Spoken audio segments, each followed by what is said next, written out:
Immense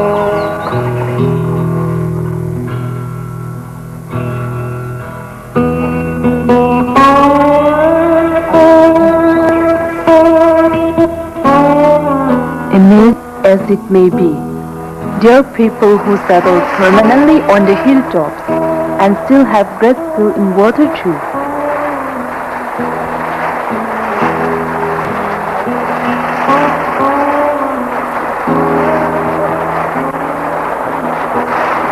The Hmar tribe of the northeastern India, settling on the hilltop, managed to have great water habits.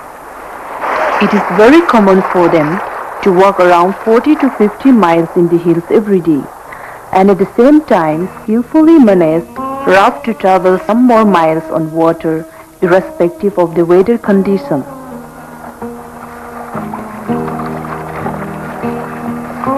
Since they have to make journey on water, most of them are good swimmers.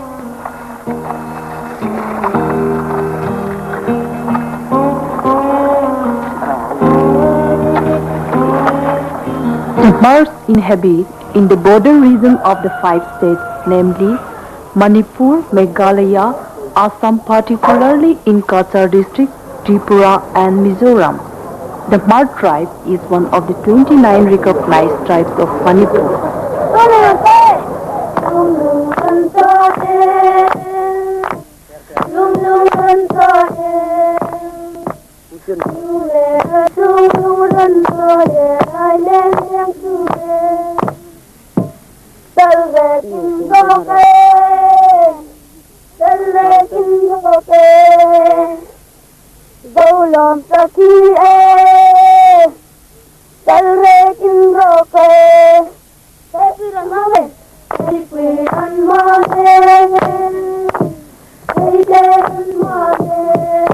These tribes settled down in Churachandpur district in the southern part of Manipur. The area where the Hmar tribe has been settling is commonly known as Hmarram. Hmarram starts 300 kilometers away to the southern side from the state capital, Imphal. The distinctive features of the Hmarram are the high current river,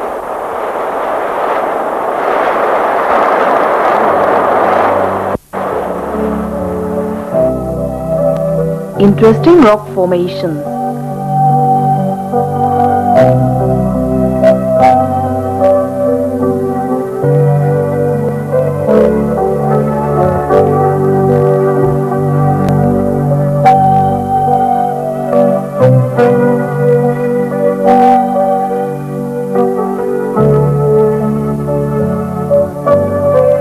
numerous steep hills, mountains and the dramatic caves.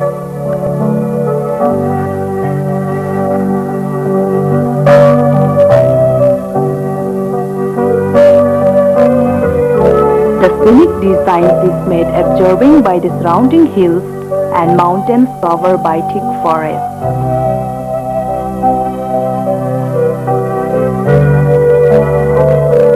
To avoid the monotony of being a hilly jungle, the rivers flow like a string of balls. As the hilly form and the rivers have a natural link, it creates very interesting rock formations and other mind-boggling design on river streams.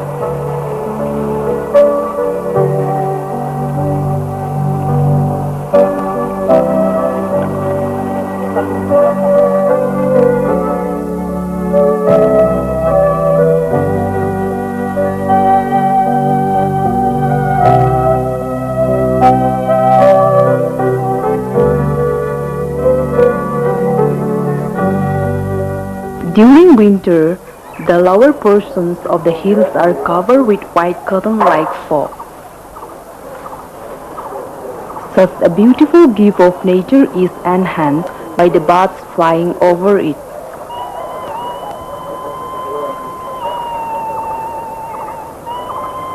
Lalrong Sumro, a folk band by Lalro, is thus an area which is covered with thick fog, giving warm temperature during the winter season.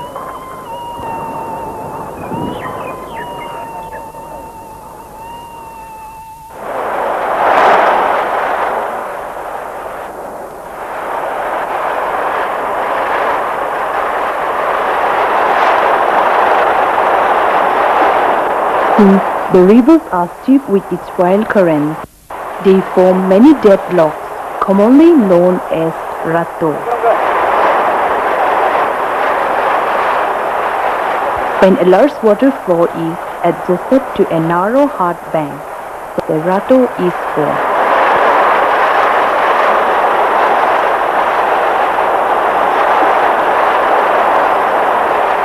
As a large and wild current of water flows to a small course, it produces a roaring sound. It is a question of life and death if one trespasses these swift currents of water. The native fishermen are bound to fish around for their survival.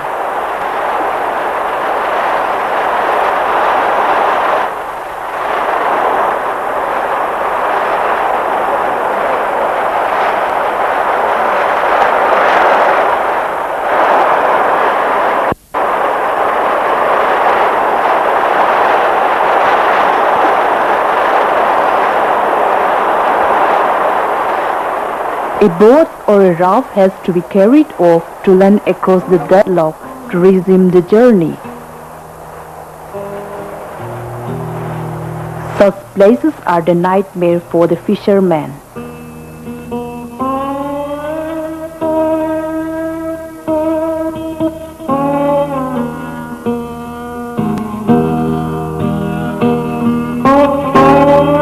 Normally, large-sized rocks are found in the river bank near the sides of rato.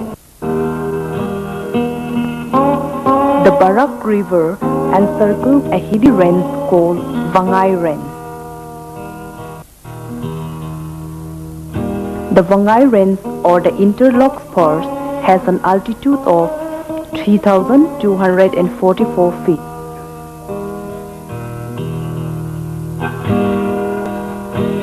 The stream of Rognaw and Tulai join the Barak River from the eastern and southern side respectively, at a point known as Ronglevaisu, the adjoining of three rivers.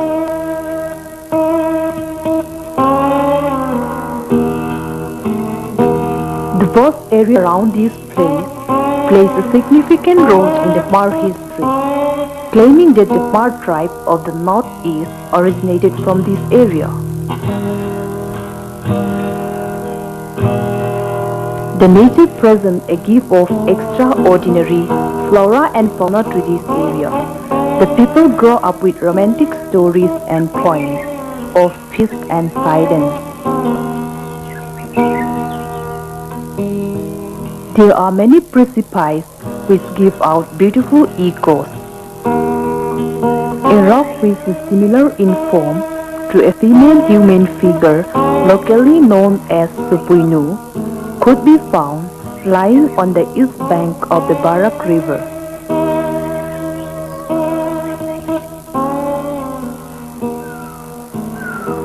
As there are rocks of different shapes and sizes, there are caves of different designs too. Most of the time, caves could be found far away from the village.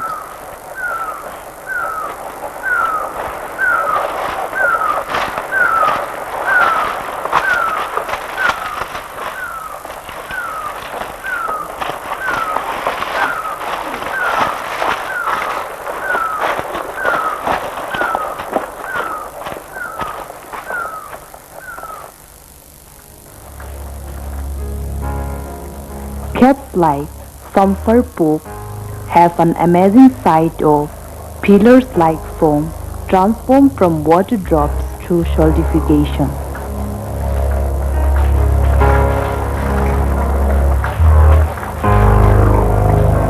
Samfarpuk visitors are walking distance from the nearest village.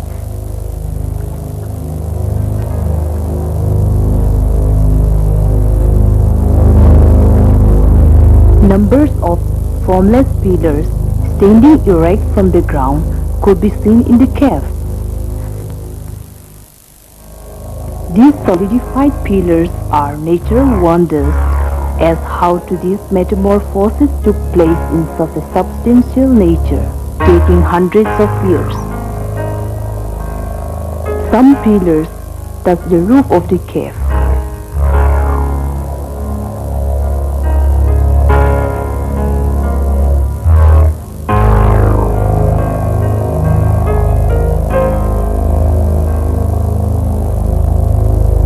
Some pillars are 5 feet high and 78 inches long in diameter.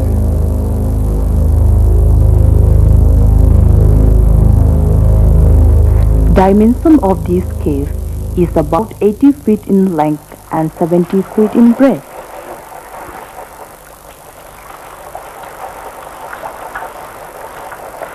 A stream of water flows towards its mouth. Even though water is a natural part of a cave, a pure saline water set known as duthu could be found in the Phumfer cave. The Khmer people generally use this saline water as the best medicine for intestinal and stomach ailments.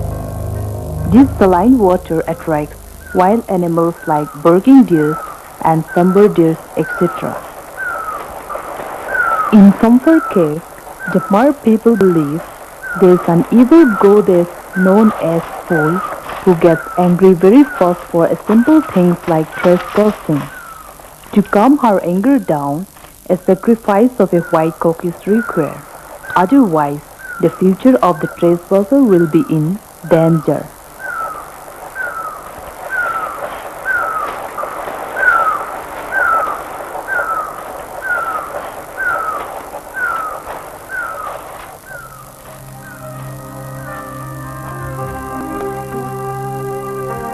Caves like Bakrol, Bed Cave, there's a total darkness as no sunlight could pass through the interior of the cave since the entrance hole is very steep and small.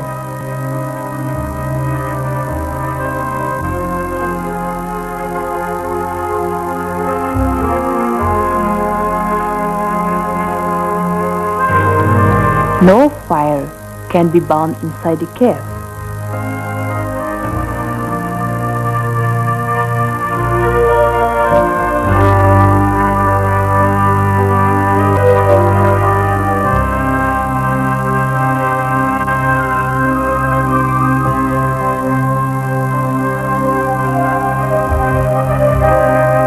It is natural that poisonous insects of different species as well as bats take shelter in a cave.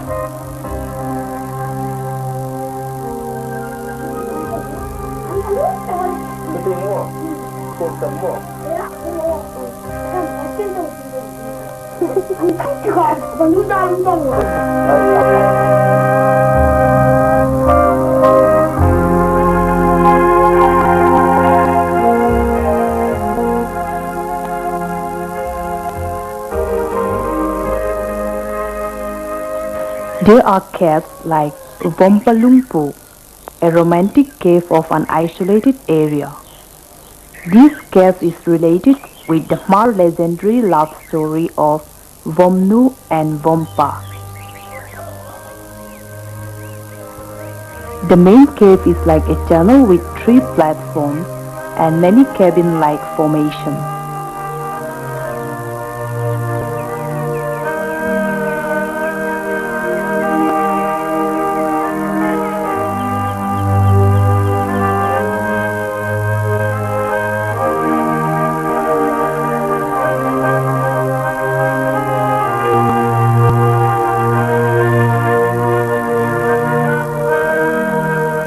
From a flattened rock at the top of the cave, there is a good and clear sight of the surrounding areas.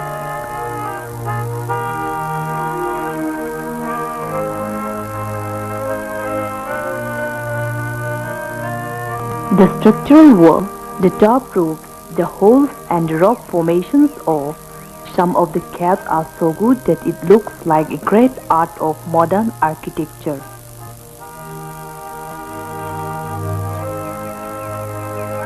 The pattern of a cave wall near to the bat cave is formed by bounding up of different flattened rock of numerous sizes.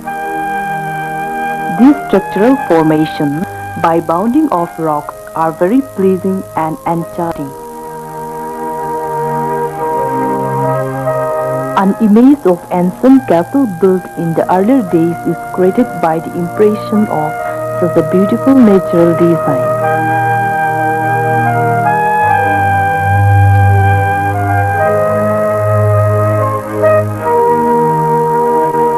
Another amazing sight is Amiruokchu, a pig trough in a shrill tube form situated at the top of the hill, which always contains water. No matter how much volume of water is taken out, the same constant volume of water should be shedded after a short while. Generally, the Hmar tribe establishes villages at the side of a hill. The Hmar village comprises of around 100 to 500 houses, which are built in a row and close to one another. They flatten the hillside. They erect wooden pillars for the construction of their house. No one can claim full ownership of any land. It only belongs to him as long as he uses the land.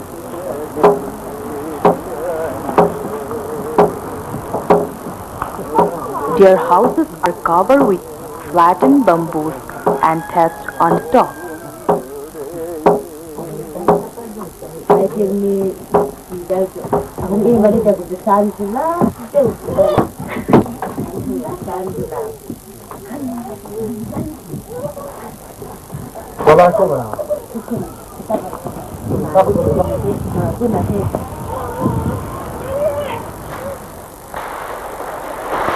For the Hmar people, time passed in the jungle is an exciting hobby.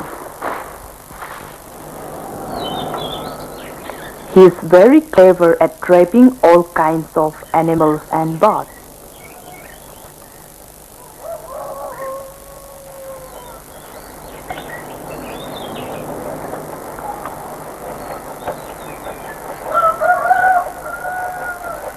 He has snares called changkâng for the smallest hawks to the biggest hornbill, at the same time for the smallest squirrel to the largest elephant.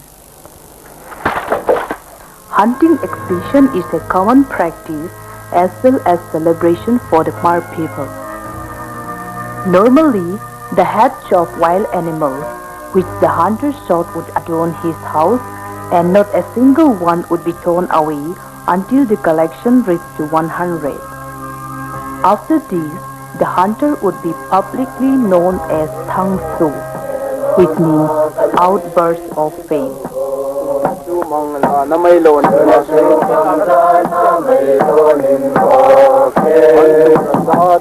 While we are celebrating the winter festival, the Red Sea has been cut off. Days and nights we are guarded by thick clouds and a bonfire. We are awake with spears and crossbows and supplies of krill. In the great sunny days, we are given water from the rock, and the enemies are in the jaws of the roaring sea. Hmarram, which is a dance of the winter festival, is one of the most important as well as the oldest one. The boys and the girls go around with singing.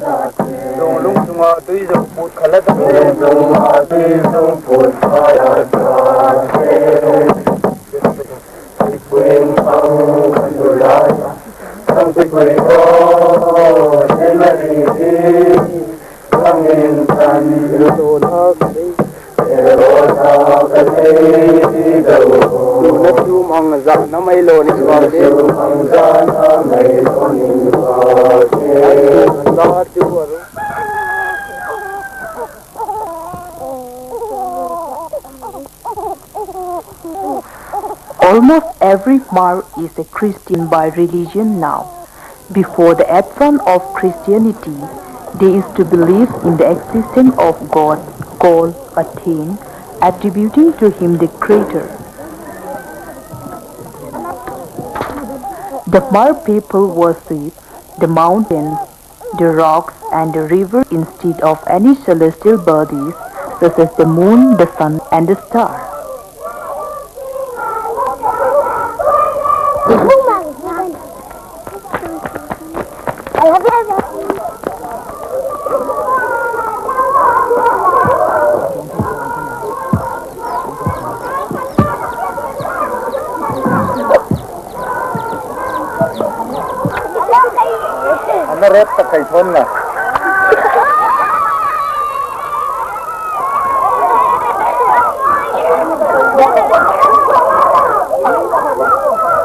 The Hmar people not only believe in spirits but also in many other things. Lung Ar Khong is a big rock, meaning the crying rock. As the Hmar believe, there will be a death of hero when the rock cries.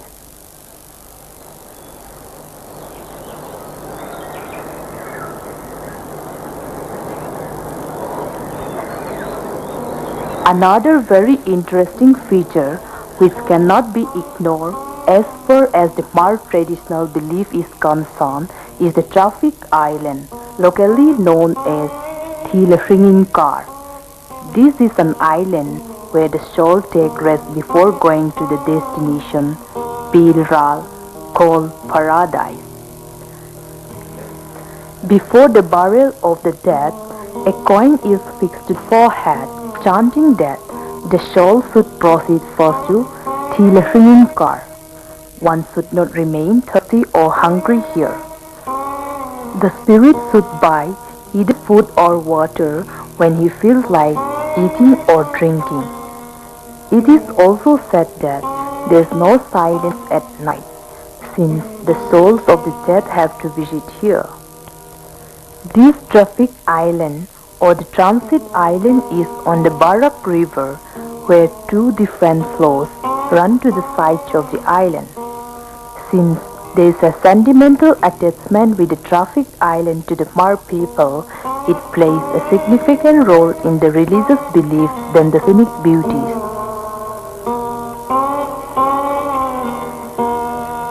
In the burial ceremony, like most of the other tribes, it is in the Hmar customary practices that the erection of stone in the burial ground in memory of the loving ones and signing and marking the place of the burial is a must. Normally, the Hmar people keep a burial ground separately at the edge of the village wherever there is a new settlement. It is their consoling words that death is the open door to paradise, wherever everybody has to meet one another on the glorious morning. Ecologically, the Hmar tribe is dependent on agriculture and 90% of them involved in it. Rice is the most common product and cultivation is done by Jumi.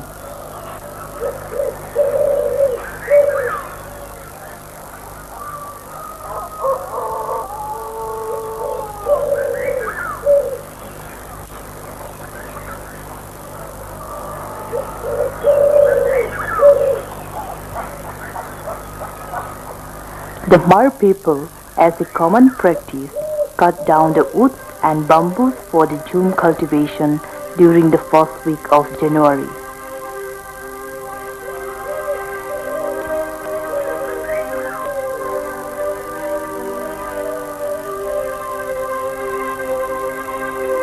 They then burn the area and the soil becomes fertile because of the ashes.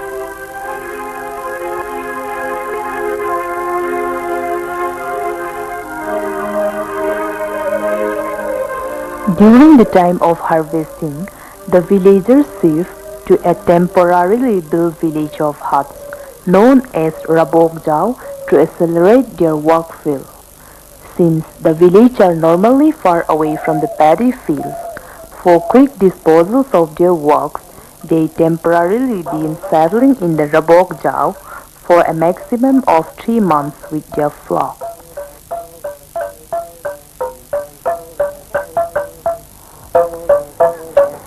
Basically, they work together in a group. Most of the villagers have shifted along with their flock.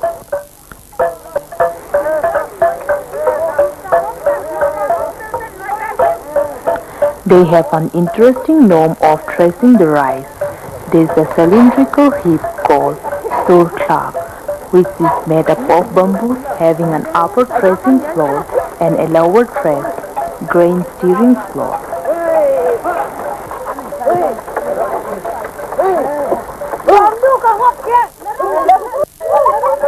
Most of the time, a surklak is made just adjacent to a hut near to the paddy field.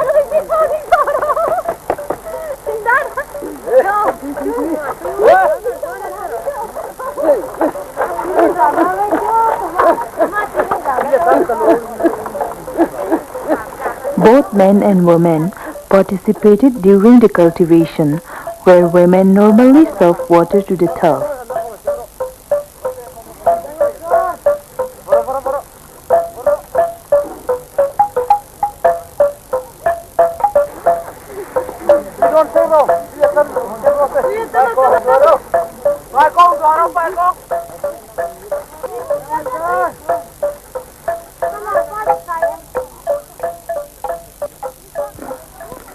After harvesting is over, they kept the grain to a temporary granary called sack log. From sack log, they carry the grains by a handmade basket in support of a yoke.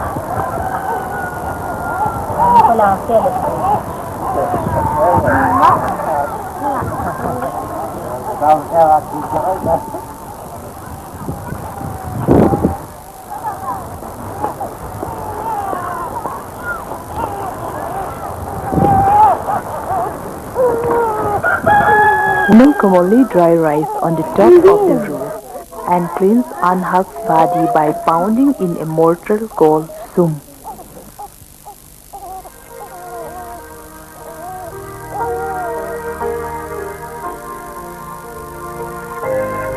Another important agricultural work is the plantation of cotton, which provided them a reasonable amount of income. For the cotton cultivation, they cleared the jungle.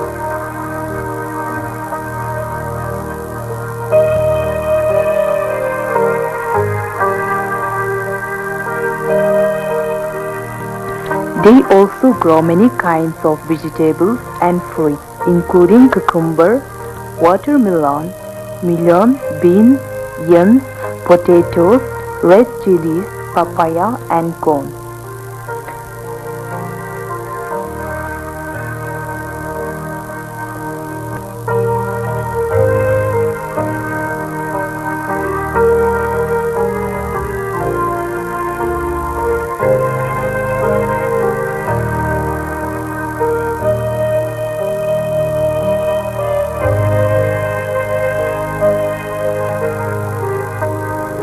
Agricultural products like raw cotton, chilies, oranges, bamboos, and logs, etc. are exported to the neighboring states.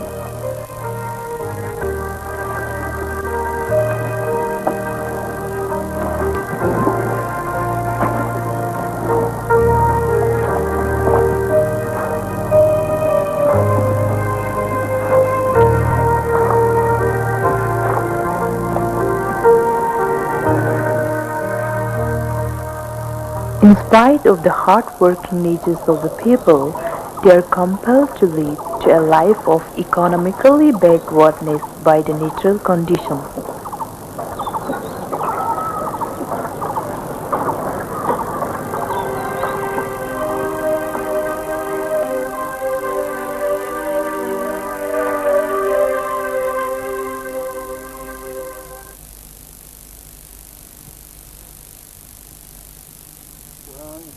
After drying the raw cotton, a woman proceeds and spins the raw cotton ball by a handmade wooden machine called her own. Every Hmar woman has the knowledge of spinning, weaving, designing, etc.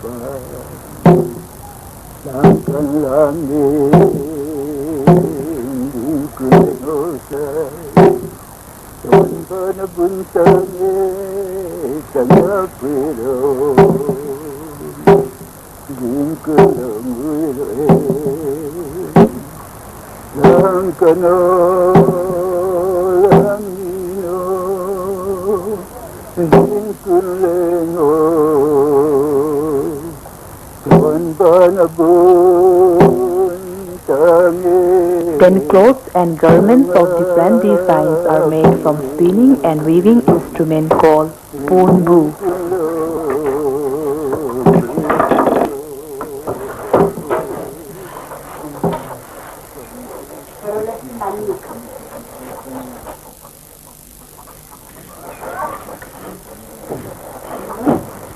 They have several designs of cloth.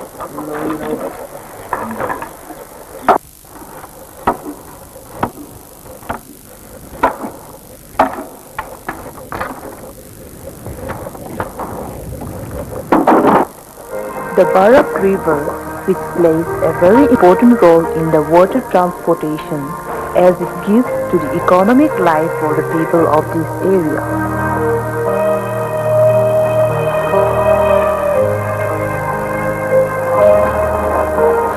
Road communication and the river transportation are the only means of transportation system.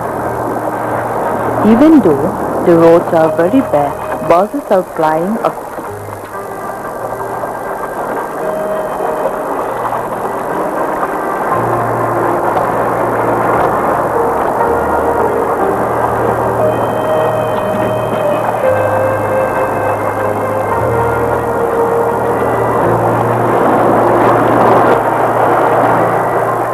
A few people who are living aside of the Barak River earn their living by fishing.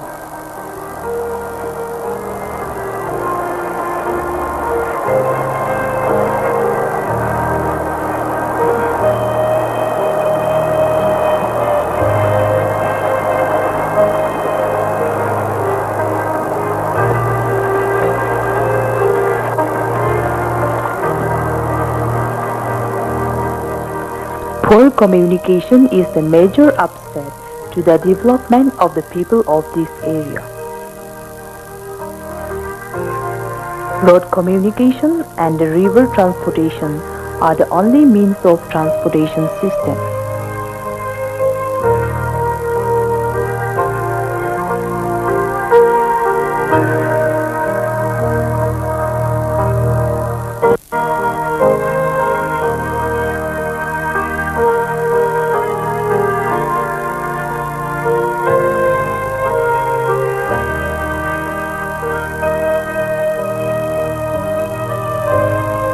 Even though the roads are very bad, buses are plying up to some selected area from Churachandpur to Aizawl.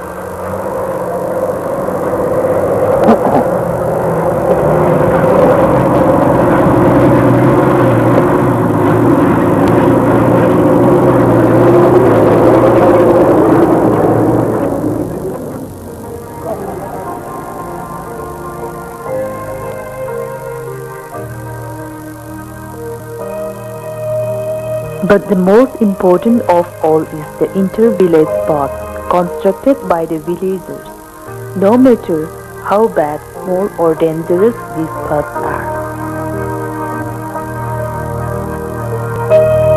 Poverty is rampant in the face of a poor communication system. Many crops and fruits are wasted as there is handicap in transportation.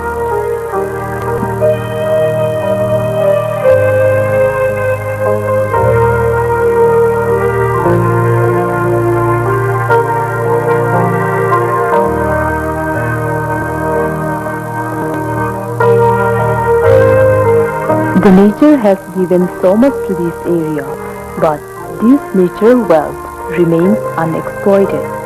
If these are utilized properly, this place can be beautiful and attractive as any other tourist center worth the name. This precious gift of nature should be exploited to the maximum to bring to this land the glory that it fully deserves.